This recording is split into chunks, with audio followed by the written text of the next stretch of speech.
Hello student, I am Professor Anshu Mishra. I have come here to give the basic knowledge of principle of management, and in the principle of management now I will talk you about the topic of leadership. Firstly student, what is the meaning of leadership? Leadership is the ability of a manager to induce subordinate to work with confidence and zeal. Or it is also says that leadership is a process by which leader motivate, direct, guide, influence the behavior of the workers to accomplish of an organization's goal and object. Or leadership is the process of motivating the others, ये भी कहा जा सकता है. That means leadership को हम कह सकते हैं कि लीडरशिप एक ऐसी प्रोसेस है जिसके ज़रिए सबऑर्डिनेट को गाइड किया जाता है, डायरेक्ट किया जाता है, मोटिवेट किया जाता है, उनके अंदर कॉन्फिडेंस क्रिएट किया जा सकता है जिससे कि वो अपना काम सही ढंग से करे, वो मोटिवेट हो और ऑर्गेनाइजेशन के गोल को सही ढंग से पूरा करे. इसीलिए तो कहा जाता है leadership is an important function of directing function of management. इसीलिए इसको बोला जाता है कि जो मैनेजमेंट का डायरेक्टिंग फंक्शन है उसका लीडरशिप एक बहुत बड़ा इम्पॉर्टेंट पार्ट है. When we want to fulfill our aim or goal, some type of leadership become essential. जब आप आपका कोई एम या गोल पूरा करना चाहते हो तो उसके लिए लीडरशिप की बहुत ज़्यादा रिक्वायरमेंट रहती है. इसीलिए बिजनेस में लीडरशिप को बोला जाता है leadership is like a tool to drive the organisation to further development and success. हमारी जो ऑर्गेनाइजेशन है उसके डेवलपमेंट के लिए और सक्सेस के लिए ये बहुत इम्पोर्टेंट टूल माना गया है. यहाँ हो गई लीडरशिप का सिंपली अगर मीनिंग देखें तो लीडरशिप सबऑर्डिनेट को मोटिवेट करता है, डायरेक्शन देता है, गाइड करता है, उनकी जो भी प्रॉब्लम है उन्हें वो सॉल्व करता है और उन्हें ज़्यादा सही ढंग से काम करने के लिए मोटिवेट करता है. अब हम बात करेंगे कैरेक्टरिस्टिक्स की. What are the characteristics of leadership? Then first characteristics of leadership is a leader must have followers. Leaders के जब तक फॉलोअर्स नहीं होंगे तब तक लीडरशिप का एग्जिस्टेंस ही नहीं होगा. Without followers leadership can not imagine. Leadership का इमेजिन ही नहीं कर सकते जब तक उसके फॉलोअर्स नहीं है, क्योंकि जो वो इंस्ट्रक्शन दे रहा है उसको फॉलो करने वाले सबऑर्डिनेट होंगे तो ही लीडर अपना काम कर पाएगा. Then second characteristics of leadership is leader must be working.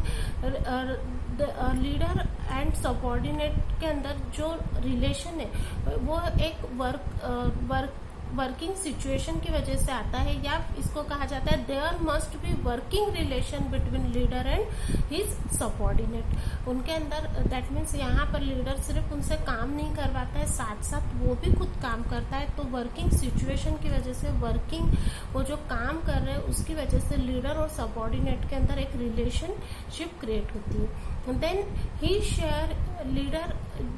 leader share his skill, knowledge and information with subordinate. Leadership के अंदर जो भी स्किल है, नॉलेज है, जो भी इंफॉर्मेशन है वो सबऑर्डिनेट के साथ शेयर करता है. देन लीडर नेक्स्ट कैरेक्टरिस्टिक्स की अगर हम बात करें तो leader promote to way communication. That means leader उनको गाइड कर रहा है, उनको डायरेक्शन दे रहा है, साथ साथ उनकी जो रिक्वायरमेंट है वो भी सुन रहा है. दैट मीन्स उन्हें भी बोलने का मौका दे रहा है. इसीलिए लीडरशिप में टू वे कम्युनिकेशन को इम्पोर्टेंट दिया गया है. Then leader encourage people to recognise their strength and weakness.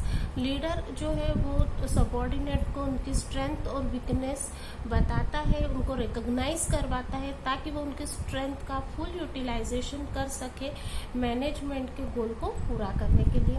Then leadership style change according to situation. जैसी सिचुएशन आएगी वैसे लीडरशिप के स्टाइल में चेंज होता जाता है. लीडरशिप अपने डिसीजन और पॉलिसी को अकॉर्डिंग टू सिचुएशन लेता है, उसको पूरा फ्रीडम है. That means according to situation leadership style के अंदर चेंजेस होता है. यहाँ पर एक और कैरेक्टरिस्टिक्स है लीडरशिप जो है वो उसके अंदर एक कम्युनिकेशन स्किल की रिक्वायरमेंट है। अगर उसके अंदर कम्युनिकेशन स्किल होती है तो ही वो दूसरों से काम करवा सकता है, अपनी बात मनवा सकता है। यहाँ पर लीडरशिप की पूरी कैरेक्टरिस्टिक्स हमारी कंप्लीट होती है। अब हम बात करते हैं लीडरशिप के कौन कौन से function. First function setting goal. Leadership play very important role in the setting of goal of an organization because he is a full freedom for taking decision for the organization। तो ये पहला work है कि goal set करना। Then second है organise करना। Leader work man power को organise करना, अलग अलग जो है रिसोर्सेस है उन्हें ऑर्गेनाइज करना, ये काम लीडर को करना पड़ता है। उन्हें इकट्ठा करना और उनसे उनके अंदर कोऑर्डिनेशन बनाकर उनसे काम करवाना, ये इम्पॉर्टेंट फंक्शन लीडरशिप का सेकंड फंक्शन है। देन नेक्स्ट है initiating action. That means new ideas create करना, न्यू आइडिया या न्यू टेक्निक लाना और सबॉर्डिनेट को बताना ताकि सबॉर्डिनेट मोटिवेट हो और वो ज़्यादा सही ढंग से काम कर सके। नेक्स्ट अगर फंक्शन की अगर हम बात करें तो कोऑर्डिनेशन। लीडरशिप को नंबर ऑफ पीपल के साथ वर्क करना है, ग्रुप ऑफ पीपल के साथ वर्क करना और उन सबके बीच में कोऑर्डिनेशन अगर नहीं रहा तो लीडरशिप की प्रोसेस सक्सेस नहीं होगी और लीडर अपना काम सही ढंग से नहीं कर पाएगा और ऑर्गेनाइजेशन का गोल पूरा नहीं होगा। That means coordination is very important function of leadership. Then next is direction and motivation. Direction is a primary function of leadership. Leadership का पहला फंक्शन है डायरेक्ट करना, पीपल को डायरेक्ट करना कि वो वर्क प्रॉपर कर पाए एंड देन उन्हें मोटिवेट करना, ये भी एक बहुत ही इम्पोर्टेंट फंक्शन है लीडरशिप का। Then next function is link between the management and the worker. जो लीडर है वो मैनेजमेंट और वर्कर दोनों के बीच के एक लिंक के रूप में काम करता है। He interpret the policy and the programme of the management to subordinate and represent subordinates interest to manager. यहाँ पर जो लीडर है वो एक इम्पॉर्टेंट रोल प्ले करेगा। जो भी पॉलिसी है और प्रोग्राम है मैनेजमेंट के वो सबॉर्डिनेट तक पहुंचाता है कि हमारी जो पॉलिसी है उन्हें बताता है, उसके बारे में पूरी डिटेल इन्फॉर्मेशन देता है और देन आफ्टर सबॉर्डिनेट की जो भी इंटरेस्ट है वो मैनेजर तक ले जाने का काम या टॉप लेवल तक पहुंचाने का काम लीडर करता है। देन यहाँ पर हमारे फंक्शंस कंप्लीट होते हैं लीडरशिप के क्या क्या फंक्शंस हैं। अब उसके बाद नेक्स्ट हम बात करेंगे कि टेक्निक लीडरशिप की प्रोसेस को इफेक्टिव बनाने के लिए कौन कौन सी टेक्निक लीडर यूज़ करता है। तो फर्स्ट वो प्रॉपर कम्युनिकेट करता है सबॉर्डिनेट से। ही listen the problem of subordinate and appreciate them. Then second, the leader should consult the group in framing the policy and a line of action। जब भी कोई पॉलिसी बनाना है तो सबॉर्डिनेट से वो कंसल्ट करेगा, उनसे उनको भी डिसीजन मेकिंग में इन्वॉल्व करता है। Then he should develop voluntary corporation from his subordinate. उनको हर एक काम में इन्वॉल्व करता है voluntarily. Then third technique use की जाती है, he should build up zeal and confidence in the subordinate. Subordinate के अंदर कॉन्फिडेंस क्रिएट करता है जिससे कि वो ज़्यादा मन लगाकर काम कर सके और काम के अंदर अपना पूरा एप्रिसिएशन दे सके। देन नेक्स्ट यहाँ पर he is a good communicator. Then उसके बाद हम बात करेंगे leadership style. First style is autocratic leadership style. That means here all the important decision take by a leader and only the leader give the order to his subordinate. That means here he not take any suggestion from their subordinate. यहाँ पर सारे decision leader अकेला ही लेता है, वो subordinate को decision making में या पॉलिसी बनाने में इन्वॉल्व नहीं करता है। यहाँ पर सारे राइट्स जो है एक लीडर को होते हैं, यहाँ सबऑर्डिनेट का कोई पार्टिसिपेशन नहीं होता है।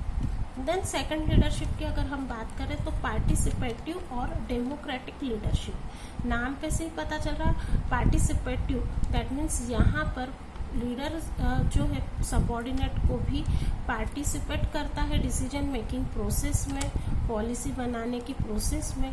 यहाँ पर उन्हें भी राइट दिया जाता है, यहाँ टू वे कम्युनिकेशन होता है, यहाँ पर उनके सजेशंस भी दिए जाते हैं।